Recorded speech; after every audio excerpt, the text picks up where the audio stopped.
اس programme کے اخراجات جو اسمر منسٹریز کے دوست اور پارٹنرز ادا کرتے ہیں۔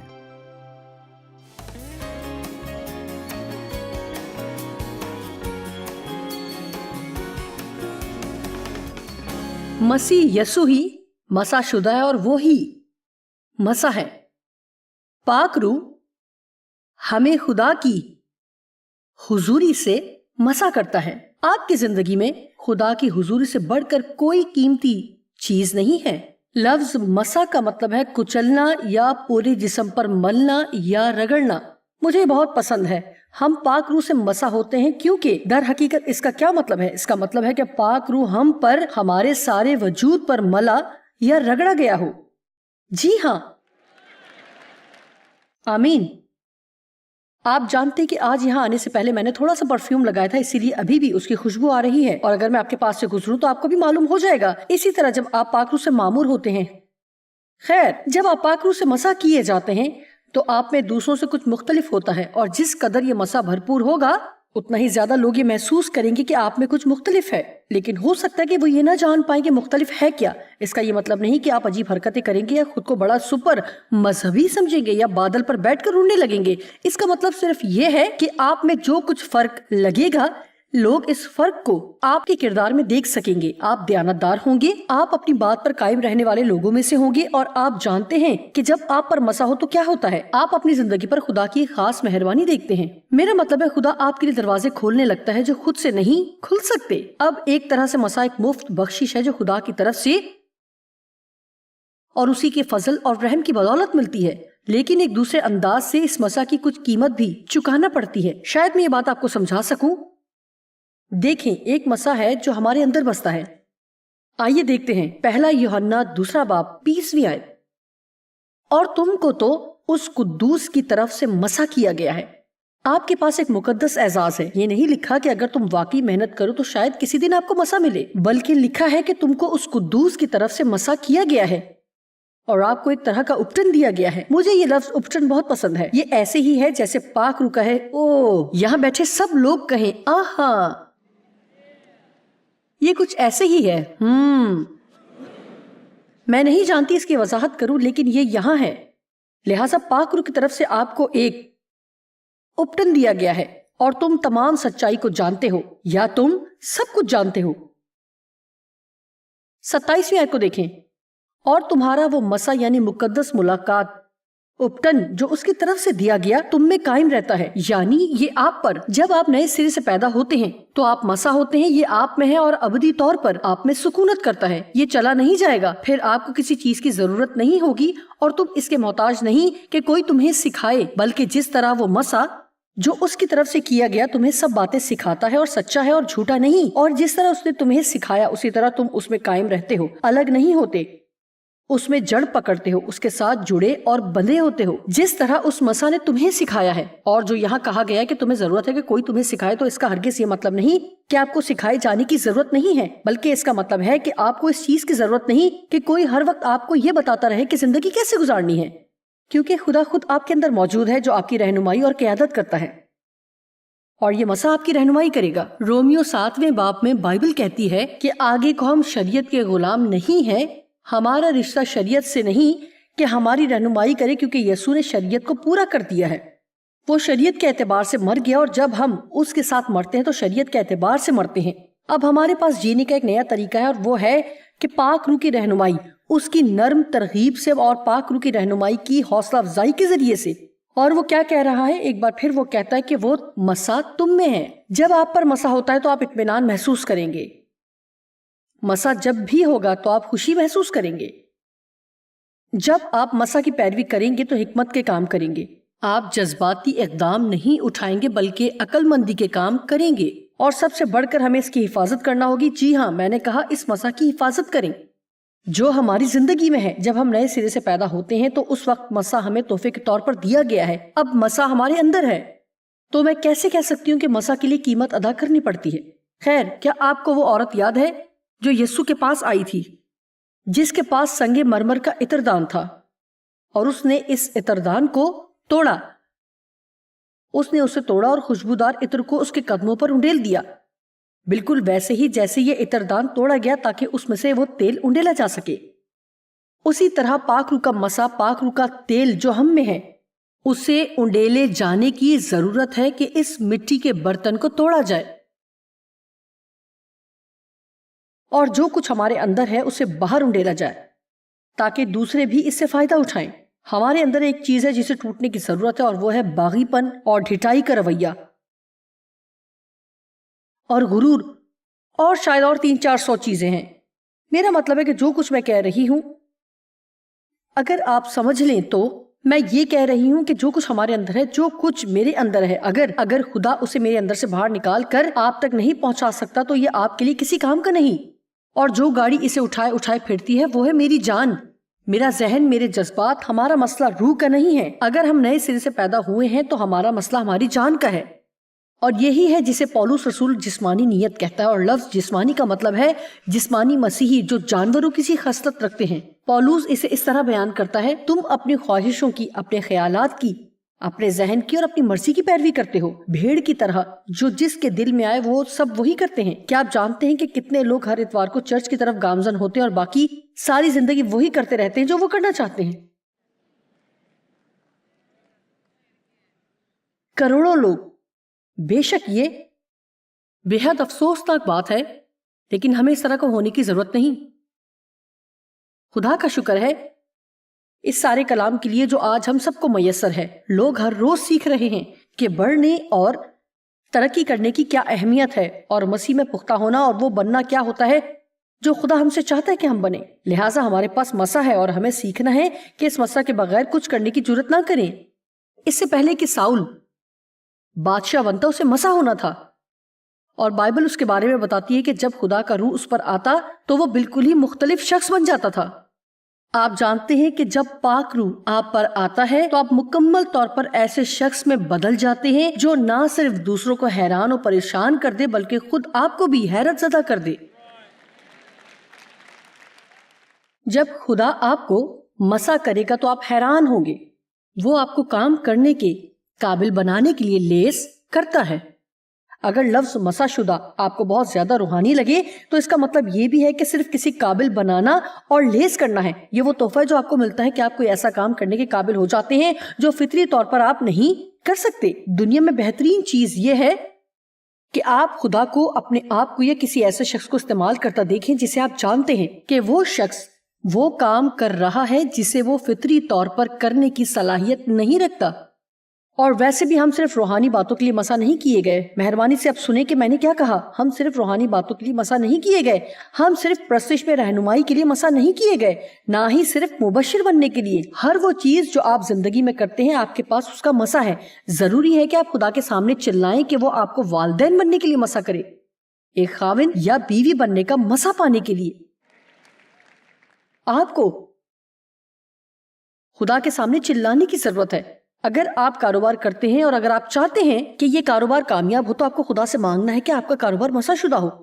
ہر چیز کے لیے ایک مسا ہے۔ خدا لوگوں کو مسا دیتا ہے کاروبار کرنے کا، وہ لوگوں کو منظم کرنے کا مسا دیتا ہے، وہ لوگوں کی مدد کرنے کا مسا دیتا ہے۔ میرا مطلب ہے کہ کچھ لوگ ہیں جو مدد کرنے کا اس قدر مسا رکھتے ہیں، میرا مطلب ہے کہ وہ کسی نہ کسی کی مدد کرنا چاہتے ہیں۔ داؤد کو مسا کیا گیا، ساؤل کو مسا کیا گیا۔ ساؤل نے اپنا مسا کھو دیا لیکن داؤد نے اپنا مسا نہیں کھویا۔ آج صبح ہم نے یہ پڑھا تھا کہ ساؤل نے کس طرح خدا کی نافرمانی کی۔ اس کا خیال تھا کہ وہ خدا کی فرما برداری کر رہا ہے، لیکن حقیقت اس کے بالکل برعکس تھی۔ اس نے خدا کے حضور وہ سچی قربانی نہیں گزرانی جو خدا نے گزراننے کو کہا تھا، بلکہ اپنے طور پر قربانی چڑھائی۔ خدا نے اسے امالیکیوں کو اور ان کی ہر چیز کو، چاہے وہ ان کی بھیڑ یا بیل ہو، مرد خواتین ہو یا ان کے بچے، ہر جاندار کو جان سے مار دینے کو کہا، لیکن اس نے اس بات کو اپنے طور پر سمجھا کیونکہ وہاں بہت سی اچھی چیزیں اور جانور موجود تھے، لہٰذا اس نے فیصلہ کیا کہ اچھی چیزیں رکھ لے گا اور بری چیزوں کو ختم کر دے گا۔ اور پھر اس نے خدا کو بتانے کی کوشش کی کہ اس نے وہ سب کیا ہے جو خدا نے اسے کرنے کو کہا تھا، لہٰذا وہ گیا اور خود پر اس قدر فخر کر رہا تھا کہ اس نے اپنے لیے ایک یادگار بنائی، اور خدا نے کہا میں تجھے بادشاہ بنا کر پچھتایا ہوں۔ خیر اس کے بعد اس نے داؤد کو بادشاہ ہونے کے لیے مسا کیا۔ یاد ہے اسے مسا کی ضرورت تھی۔ خیر پھر اس نے ساؤل کے گھر میں داؤد کو قائم کیا، اور جب اس کی زندگی پر سے مسا جاتا رہا یا جب اس کا مسا ختم ہو گیا اور وہ اسے استعمال کرنے کے لائق نہیں رہا تو نہ جانے کتنے برس ساؤل نے داؤد پر برچیاں برساتے ہوئے گزارے تاکہ داؤد کو قتل کرے۔ تب بنیادی طور پر وہ بالکل پاگل ہو گیا. جتنی عجیب حرکتیں وہ کر سکتا تھا اس نے کی اور وہ مسلسل داؤد پر برچھیاں برساتا رہا. اور داؤد نے اپنے مسا کو بچائے رکھا کیونکہ چاہے اس نے کتنی ہی نیزے خود پر گرتے دیکھے لیکن اس نے کبھی یہ نہ سیکھا کہ پلٹ کر وار کیسے کرے.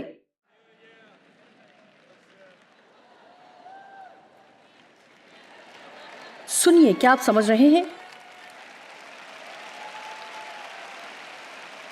میں نے کہا کہ اس نے کبھی بھی یہ نہیں سیکھا کہ پلٹ کر وار کیسے کرے.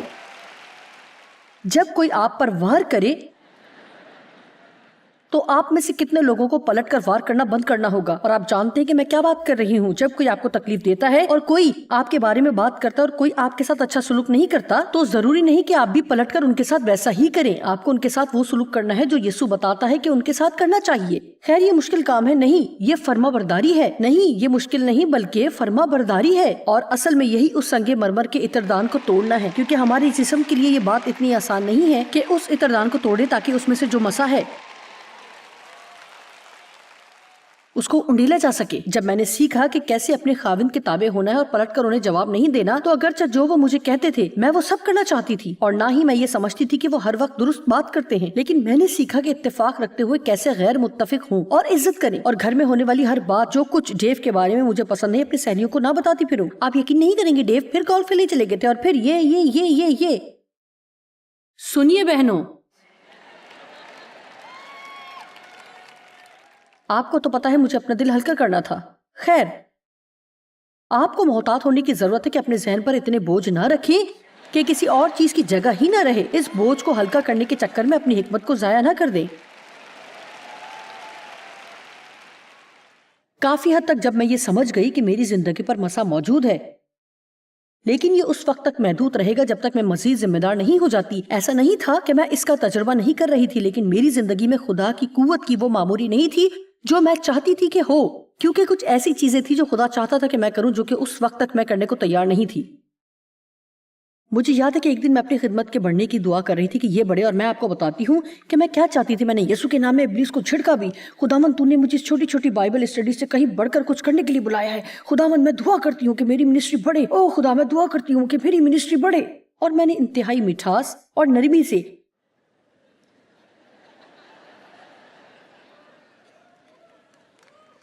اسے یہ کہتے سنا. آپ جانتے ہیں کہ خدا ہمیشہ آپ پر چیختا چلاتا نہیں ہے. میرے خیال میں وہ جانتا ہے کہ اگر اس کو ایسا کرنا پڑے تو کیسے کرے. جانتے ہیں وہ نرم ہے، اور کبھی کبھی آپ اپنی روح میں مدھم سے سرگوشیاں سن سکتے ہیں. یہ ایسے ہی ہے جیسے ہاں میں جانتا ہوں، میں جانتا ہوں، میں جانتا ہوں. اور مجھے یہ چھوٹی سی مدھم آواز آئی. خداوند نے کہا، کوئی اور انتخاب نہیں جب تک تم وہ نہیں کرو گی جو میں نے تمہیں اپنے خاوند کا متعلق کرنے کو کہا. میں تمہاری منسٹری میں کچھ نہیں کر سکتا.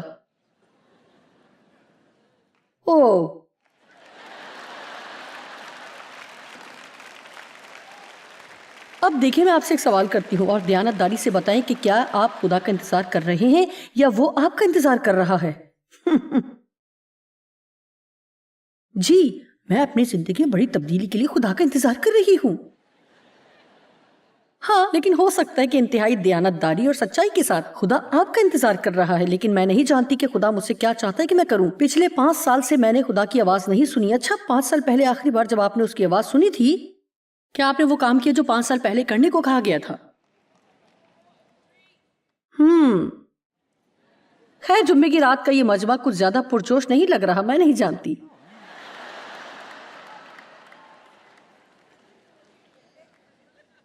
آپ جانتے ہیں کہ حجی میں کہانی ہے کہ خدا نے ان لوگوں سے کچھ کرنے کو کہا تھا کہ وہ خدا کی ہیکل کو دوبارہ بنائیں، اور اس بات کو 18 برس بیت چکے ہیں اور وہ ابھی بھی اپنے ہی گھر بنانے میں مصروف ہیں. یہ بڑی دلچسپ بات ہے کیونکہ حجی میں لکھا ہے کہ ان لوگوں کو ایسا محسوس ہوتا تھا کہ جیسے جو کچھ ان کے پاس ہے، یعنی مال و دولت وغیرہ وغیرہ، جیسے وہ سوراخ دار تھیلی میں ڈال رہے ہوں. کیا کبھی آپ نے کہا کہ میری سمجھ میں نہیں آتا کہ جب بھی میں کچھ پیسہ جمع کرتی ہوں تو ابلیس انہیں چھین لے جاتا ہے. میرے لیے کوئی بھی چیز کام نہیں کرتی. اکثر ہمیں صرف خدا سے یہ پوچھنے کی ضرورت ہوتی ہے کہ کیا ہم وہ کر رہے ہیں جو اس نے کرنے کو کہا ہے. ہیلو، آپ جانتے کہ جو کچھ خدا نے آپ سے کرنے کو کہا ہو تو اسے کچھ اور دینے کی کوشش نہ کریں. خدا نے ساؤل سے کہا کہ تو مجھے قربانی دے رہا ہے، لیکن مجھے قربانی کی نہیں بلکہ فرما برداری کی ضرورت ہے۔ میری سالگرہ آنے والی تھی، میں اور ڈیو ایک شاپنگ مال میں تھے۔ میں نے ایک کنگن دیکھا اور میں نے کہا او واو، مجھے کنگن بہت پسند ہے، اور میں جیسے انہیں اشارہ دے رہی تھی کہ اگر آپ کچھ لینا چاہیں تو سالگرہ پر مجھے یہ لے کر دیں، اور یہ ادھر ادھر دیکھتے ہوئے کہتے ہیں لیکن مجھے دوسرا والا زیادہ پسند ہے، اور میں نے دیکھا اور کہا کہ یہ سستے کی وجہ سے آپ کو پسند ہے۔ خیر، ڈیو فراخ دل شخص ہے، وہ ایسا نہیں کرتے، لیکن یہ ایک خود ساختہ کہانی ہے۔ خیر نہیں، ہاں یہ والا زیادہ خوبصورت ہے، لیکن مجھے یہ دوسرا والا بہتر لگ رہا ہے۔ ہاں مجھے بھی اچھا لگ رہا ہے، لیکن آپ جانتے ہیں کہ سالگرہ میری ہے۔ کچھ مہینے گزر جاتے ہیں اور وہ گھر آتے ہیں۔ میں تمہارے لیے کچھ لایا ہوں، یہ وہ چیز ہے جو تم نے دیکھی تھی۔ ڈوری کا سرا دیکھ کر ہی میں سمجھ سکتی تھی، فوراً کھول دیا، اور یہ وہ کنگن تھا جو انہوں نے دیکھا تھا۔ آپ میں سے کتنے جانتے کہ میں کتنی خوش ہوئی ہوں گی؟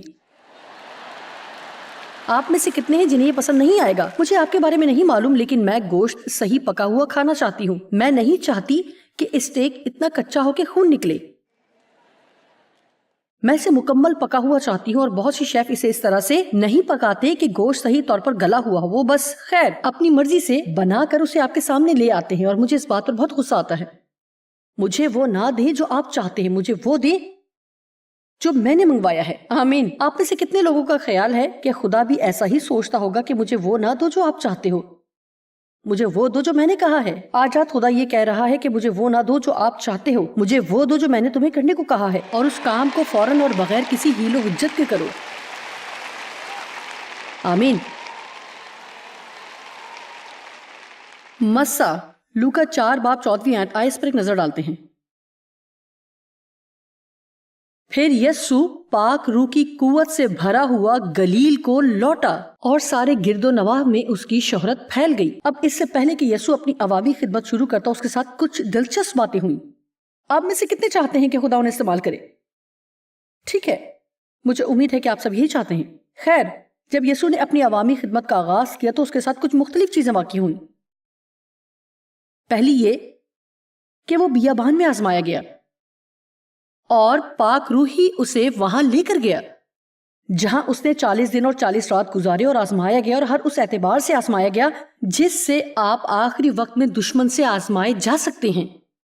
آزمائش کے آخر میں بائبل کہتی ہے کہ جب ابلیس اسے پورے طور پر آزما چکا تو وہ اس کے پاس سے چلا گیا، کسی اور اچھے موقع کی تلاش میں رہا۔ ہیلو، اس کا مطلب ہے کہ وہ کبھی بھی مکمل طور پر آپ سے دور نہیں جاتا، وہ بس کچھ دیر کے لیے آپ کو اکیلا چھوڑ دیتا ہے اور کسی کھلے دروازے کا انتظار کرتا ہے، اور اگلی دفعہ پھر واپس آتا ہے، اور اگلی چیز جو واقع ہوتی ہے وہ ہے جو ابھی میں نے آپ کے سامنے پڑھی ہے۔ پھر یسوع پاک روح کی قوت میں بھرا ہوا گلیل کو لوٹا، اور سارے گرد و نواح میں اس کی شہرت پھیل گئی۔ کیوں؟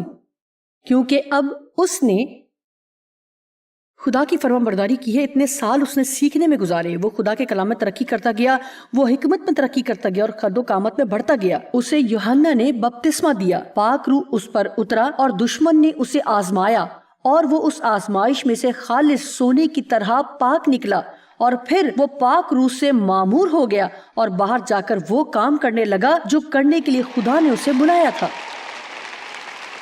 آج آپ ایسا نہیں کر سکتے کہ پاک روح اور اس کی قدرت سے معمور ہوں اور آپ ہمیشہ اپنی مرضی کے کام کرتے جائیں گے۔ کل رات میں نے بات شروع کی، میں نے کہا آپ میں سے کتنے ہیں جن کی زندگی میں کوئی ایسی نافرمانی موجود ہے جس سے وہ واقف ہیں، اور آپ یہ بھی جانتے ہیں کہ خدا اس پر کام کر رہا ہے، اور آپ ابھی تک مزاحمت کر رہے ہیں اور ڈھیٹ بنے ہوئے ہیں۔ میں نے صرف 5 یا 6 ہاتھ کھڑے دیکھے۔ اب یہ افسوسناک بات ہے، اور میرا یہ مطلب نہیں کہ وہ مجرم ٹھہرائے گئے، میں صرف یہ کہہ رہی ہوں کہ ہم خود کو پہچانیں اور دیکھیں کہ ہم کیوں اپنی کلیسیاؤں میں اس قوت کو نہیں دیکھتے جسے دیکھنے کی ہمیں ضرورت ہے، کیونکہ قوت کا تعلق فرما برداری سے ہے، اور مسا اس وقت جاری ہوتا ہے جب سنگ مرمر کا عطر دان توڑا جاتا ہے، اور ہم اپنی خود غرضی اور خود پسندی اور خدا کے سامنے اپنی باغی رویے سے چھٹکارا پاتے ہیں۔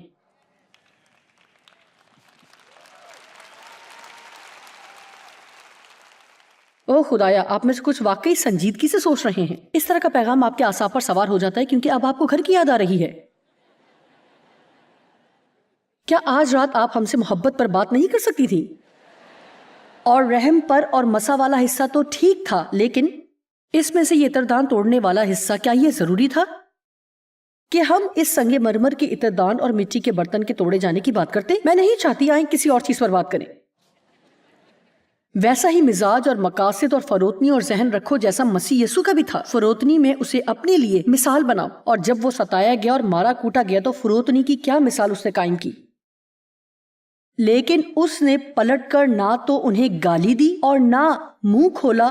اس نے کبھی پلٹ کر لوگوں کو وہ نہیں دیا، جو کچھ بھی انہوں نے اسے دیا وہ ہمیشہ ایک سا رہا۔ اور میرا ایمان ہے کہ خدا مسیح کے بدن کو بلا رہا ہے کہ لوگوں کے طریقوں کو اجازت نہ دیں کہ وہ ان کے رویوں کا تعین کریں۔ کیا آپ نے سنا؟ میرا ایمان ہے کہ خدا ہمیں ایسے مقام پر پہنچنے کے لیے بلا رہا ہے کہ جہاں دوسرے لوگوں کا رویہ ہمارے کردار کا تعین نہ کرے۔ چاہے دوسرے کچھ بھی کرتے رہیں، یسوع کبھی نہیں بدلا۔ اور واقعی اس بات میں قوت ہے کہ جب دوسرے لوگ نہ تو آپ کے رویے پر اختیار رکھیں اور نہ ہی آپ کے موڈ اور برتاؤ پر، تب آپ دنیا کے طاقتور ترین شخص بن جاتے ہیں۔ دیکھیں، جب کوئی آپ کے ساتھ برائی کرے اور پھر اچانک آپ نیچے ان کے لیول پر آ جائیں اور ان کے ساتھ وہی کریں جو انہوں نے آپ کے ساتھ کیا، اس میں کوئی طاقت کی بات نہیں۔ خدا ہم سے یہ نہیں چاہتا۔ اس نے ہمیں اس لیے پاک روح کی قوت نہیں دی کہ ہم جذباتی طور پر رد عمل کا اظہار کرتے پھریں۔ ہاللیلویا، ہاللیلویا، ہاللیلویا، ہاللیلویا، ہاللیلویا۔ فلپیوں 2 باب میں آگے پڑھتے ہیں۔ اگرچہ وہ خدا کی صورت پر تھا، خدا کے ساتھ ایک تھا، خدا کے برابر ہونے کو قبضہ میں رکھنے کی چیز نہ سمجھا، خدا کی صفات اور اس کی ذات میں برابر کا شریک، جو یسوع کو خدا بناتا ہے۔ وہ ہماری طرح کا انسان نہیں ہے، وہ خدائے ثالوث کے 3 اقنوم میں سے ایک ہے، یعنی باپ، بیٹا اور روح القدس، تینوں ایک خدا ہیں، لیکن یہ 3 اقنوم میں خود کو ظاہر کرتے ہیں۔ سو جب خدا زمین پر آیا تو مسیح کی صورت میں وہ خدا تھا جو ہمیں رہا کروانے کو آیا۔ سو اپنی تمام ان صفات کے ساتھ جو اسے خدا بناتی ہیں، یسوع خدا یہاں آتا ہے تو بھی وہ خدا کے قوی ہاتھ کے نیچے فروتنی سے رہنے کا انتخاب کرتا ہے اور لوگوں کو اجازت دیتا ہے کہ اسے پیٹیں اور مصلوب کریں اور اس پر تھوکیں، اس پر جھوٹے الزام لگائیں۔ خیر، یہ کوئی بہت اچھی بات نہیں لگتی، لیکن تھوڑی دیر کے لیے یہاں رکتے ہیں اور دیکھتے ہیں کہ کیا ہوتا ہے۔ بلکہ اپنے آپ کو خالی کر دیا اپنے اعزازات اور جس عزت کا وہ حقدار تھا، اور خادم یا غلام کی صورت اختیار کی اور انسانوں کے مشابہ ہو گیا اور انسان کی صورت میں پیدا ہوا۔ کیا آپ جانتے ہیں کہ یسوع کا انسان بننا ایسے ہی ہے جیسے میں یا آپ یہ فیصلہ کریں کہ چیونٹی بنیں گے یا کوئی کیڑا جو اس سے بھی چھوٹا ہے؟ اور یہ بھی کوئی اچھی مثال نہیں ہے۔ اور جب وہ انسانی شکل میں ظاہر ہوا تو اس نے خود کو اس سے بھی زیادہ فروتن اور حلیم کیا، اور یہاں تک کیا ایک دفعہ اور کیا رہا؟ کیا مطلب؟ وہ یہ نہیں کرنا چاہتا تھا۔ یہاں لکھا ہے کہ وہ کیا چاہتا تھا؟ وہ اپنے باپ کی فرما برداری کرنا چاہتا تھا۔ وہ صرف مرنا اور دکھ اٹھانا ہی نہیں چاہتا تھا، بلکہ اور وہ دکھ تکلیف اٹھانے سے زیادہ اپنے باپ کی فرما برداری کرنا چاہتا تھا۔